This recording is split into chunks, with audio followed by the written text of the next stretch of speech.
ये है यूएसबीआरएल की टनल नंबर 10। टनल नंबर 10 हम आपको क्यों दिखा रहे हैं? इसलिए दिखा रहे हैं क्योंकि टनल नंबर 10 तैयार है और टनल नंबर 10 के अंदर ट्रैक बिछाया जा चुका है। कटरा स्टेशन से लेकर यहां तक का ट्रैक बिछाया जा चुका है और यह टनल पहले से तैयार है। इसके अंदर का काम हम कह सकते हैं कि फाइनल स्टेज में है। जो काम बचा हुआ है उसको भी जल्द पूरा कर दिया जाएगा और यहाँ का काम जो हम आपको दिखा रहे हैं नॉर्दर्न रेलवे का काम है और इसके आगे जो टनलिंग का काम है वहां की अगर हम बात करें तो केआरसीएल का काम है। यहाँ पर हम आपको दिखा रहे हैं कि किस तरह से यह ट्रैक तैयार हो चुका है। इस टनल के आगे की टनल की अगर हम बात करें तो पहले उसको टनल 1 कहा जाता था, लेकिन अब इसका नया नाम रखा गया है टनल 33। जी हाँ, टनल 33 वही टनल जिसमें सबसे ज्यादा परेशानी आ रही है, यानी एक ऐसी टनल जो एमबीटी से होकर गुजरती है और वहां पर पानी की वजह से जो एक्सकवेशन है वो बहुत धीमी रफ्तार से हो रहा है। तो आइए हम आपको दिखा रहे हैं कि ट्रैक कैसा है, साथ ही साथ बिजली के खंभे भी यहाँ पर लगाए जा चुके हैं और यह ट्रैक सीधा सीधा टनल 33 तक जाता है। यह ओपन में है, यह ट्रैक खुले में है। इस तरीके का हिस्सा यूएसबीआरएल में कम ही देखने को मिलता है। कटरा से बनिहाल के बीच की अगर हम बात करें तो 90% से ज्यादा हिस्सा टनल्स के अंदर है, बाकी हिस्सा या तो स्टेशन है या इस तरीके के ओपन स्ट्रेच। यहाँ पर नया नया ट्रैक पड़ा हुआ है, बैलास्टलेस ट्रैक है, इसका काम पूरा कर लिया गया है। अब सभी को इंतजार है कि टनल 1 यानी जिसका नाम टनल 33 रख दिया गया है या टनल 33 रख दिया गया है वो कब तक तैयार होगी। तो उसके अंदर भी हम आपको ले चलेंगे, आपको दिखाएंगे कि किस तरह की काम चल रहा है और कैसे उसको पूरा किया जाएगा। लोग सोच रहे होंगे टनल 1 या टनल 33 जिसको अब कहा जा रहा है उसके अंदर ऐसी क्या परेशानी आ गई, तो उसका जवाब सीधा सीधा जियोलॉजी में है। क्योंकि हिमालय की बात करें तो हिमालय कैसे बना?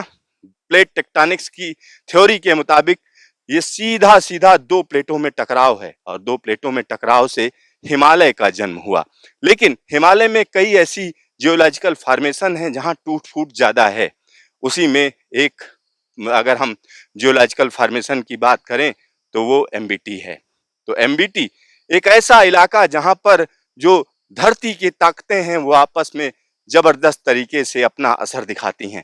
तो उस वजह से चट्टानों में टूट फूट ज्यादा रहती है। चट्टानों में टूट फूट ज्यादा है तो सीधा सा मतलब है कि वहां से पानी को रास्ता मिलता है और एक बड़ा हिस्सा 378 मीटर का हिस्सा टनल 1 यानी टनल 33 से होकर गुजरता है और वहां पर जब टनलिंग शुरू हुई तो परेशानियां आनी शुरू हो गई। और यहाँ पर एक और चीज बता दूं, माता वैष्णो देवी के जो भक्त हैं उनके लिए भी मैं बता दूं कि जो पर्वत है जिसके अंदर ये टनल खोदी जा रही है वो माता रानी का दरबार है उसके ऊपर।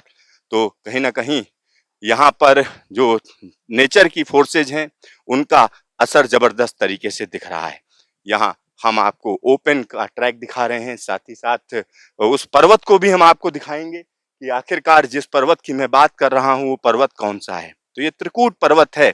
तो यहाँ पास में अगर हम देखें तो त्रिकूट पर्वत के बाद रियासी का इलाका पड़ता है। रियासी जगह पड़ती है जहां पर हम कह सकते हैं अंजी ब्रिज है, साथ ही साथ रियासी स्टेशन है। रियासी स्टेशन के बाद चनाब ब्रिज पड़ता है। तो ये सारी चीजों में सब जगह पर काम चल रहा है और ये जो ट्रैक हम आपको दिखा रहे हैं यह ट्रैक टनल 1 यानी टनल 33 तक जाता है। तो यह ट्रैक तैयार हो चुका है। अब आपको हम अंदर भी ले चलेंगे, आपको दिखाएंगे कि किस तरीके का अंदर काम चल रहा है, क्या क्या चैलेंजेज आ रहे हैं। अभी तक की बात करें तो तकरीबन 35 मीटर है, 35 मीटर के आसपास का हिस्सा रह गया है। अगर हम उसकी बात करें तो यहाँ पर हम उसके बारे में भी बात करेंगे और आपको दिखाएंगे कि किस तरह से यह काम चल रहा है और आने वाले दिनों में क्या होने जा रहा है।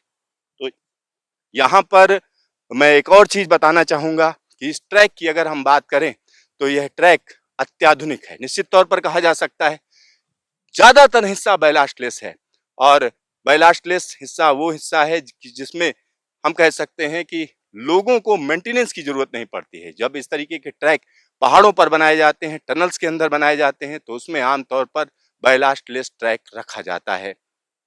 Siddharth, news station, Katra.